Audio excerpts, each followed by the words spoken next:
Friends good morning. RCB versus Sunrisers. I think ఆర్సీబీకి ఇదైతే ఒక must win game. Because RCB ఈ ఇయర్ని ఒకసారి పక్కన పెడితే లాస్ట్ 5 ఇయర్స్లో వాళ్ళు 4 టైమ్స్ ప్లే ఆఫ్స్కి వెళ్ళారు. ప్లే ఆఫ్స్కి వెళ్ళిన ప్రతిసారి వాళ్ళు ఎలిమినేటర్లో ఆడారు. అండ్ అక్కడి నుంచి ఫైనల్కి అయితే వాళ్ళు రీచ్ అవ్వలేకపోయారు. సో అండ్ ఐపీఎల్ హిస్టరీ పరంగా చూసుకున్నా సరే క్వాలిఫైయర్కి ఎవరైతే క్వాలిఫైయర్ ద్వారాగా వెళ్ళారో వాళ్ళకే కప్పు ఎక్కువ సార్లు వచ్చింది. కాబట్టి అవుట్ ఆఫ్ 17 టైమ్స్ 16 టైమ్స్ అదే జరిగింది. కాబట్టి they need to go to qualifier. And ఆ క్వాలిఫైర్కి వెళ్ళాలంటే ఈ మ్యాచ్ అనేది యాజ్ ఆఫ్ నో అయితే మస్ట్ విన్ గేమ్గానే కనిపిస్తుంది. ఎందుకంటే ఒకవేళ వీళ్ళు ఓడిపోతే మళ్ళీ పంజాబ్ ఓడిపోవాలి, ఇవన్నీ వస్తాయి. కాబట్టి అదేదో వీళ్ళ చేతిలో ఉన్నది వీళ్ళు చేయడం better. And the concerning part ఏమైనా ఉంది అంటే ఆర్సీబీకి their third and fourth position. Who is going to play that third and fourth position? పటేదార్ ఆడినప్పుడు ఆ రన్స్ అనేవి వాళ్ళకి కొంచెం ఈ ఈ మధ్య కాలంలో తగ్గిపోయినాయి. బట్ సమ్హౌ ఆ టీమ్ ఫామ్ అనేది దానికి కనపడనివ్వలేదు. That is good. And but play ఆఫ్స్కి వెళ్ళే ముందు ఎంతో కొంత రన్స్ వస్తాయి. అది అతనికి టీంకి కూడా మంచిది. కాబట్టి who is going to replace the Devdutt Padikkal?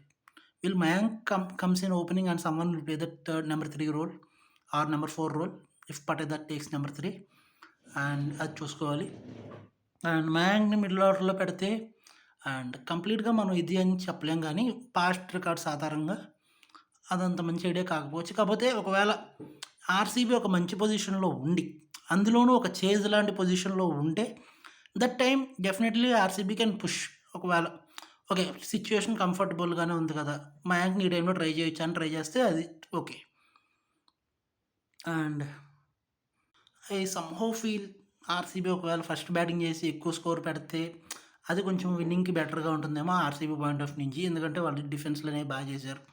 Of course వాళ్ళు బౌలింగ్ అనేది బాగా హెల్ప్ అయింది. డిఫెన్స్లో కానీ తక్కువ స్కోర్కి అవతల వాళ్ళని రెస్ట్రిక్ట్ చేయడానికి కానీ. అండ్ బౌలింగ్ ఎస్ఆర్హెచ్ ఒకప్పుడు బౌలింగ్ దళపతి భువనేశ్వర్ ఇక్కడ ఆర్సీబీలో ఉన్నాడు. భువీ వర్సెస్ ఎస్ఆర్హెచ్ చూడాలని ఉంది. And Sunrisers point of view last match they coming with a victory. And ఒకనొక స్టేజ్లో చాలా కొట్టించారు. అండ్ అక్కడి నుంచి కంబ్యాక్ అయితే చేశారు. And good thing. And concerning points ఏమైనా ఉన్నాయంటే లాస్ట్ మ్యాచ్లో నితీష్తో లాస్ట్ ఓవర్ వేయించారు. అంటే ఫీల్డింగ్ నితీష్తో లాస్ట్ ఓవర్ వేయించినప్పుడు అక్కడ బాగానే ఉంది. కానీ అలాంటిది ఇక్కడ ఒకవేళ టిమ్ డేవిడ్ అండ్ షెపార్డ్ ఉంటే చేయిస్తే అది కొంచెం రిస్కీ అవుతుందేమో నా feeling. And Kishan needs to give some better performances and according to the strike rate. And అది వస్తే బాగుంటుంది. ఇద్దరి మధ్య బ్యాటిల్స్ అనేవి చాలాసార్లు చూసుకుంటే ఈ ప్లే ఆఫ్స్లో కానీ ప్లే ఆఫ్ బ్యాటిల్స్ దగ్గరలో కానీ చాలాసార్లు మంచి మ్యాచెస్ వచ్చాయి. And most of the times SRH పైచే అయింది. ఒకవేళ ఆ సర్ప్రైజ్ ఏమైనా ఎస్ఆర్హెచ్ ఇవ్వగలరా, ఇస్తే ఆర్సీబీ పరిస్థితి ఏంటి ఎలా ఉంటుందో చూడాలి. అండ్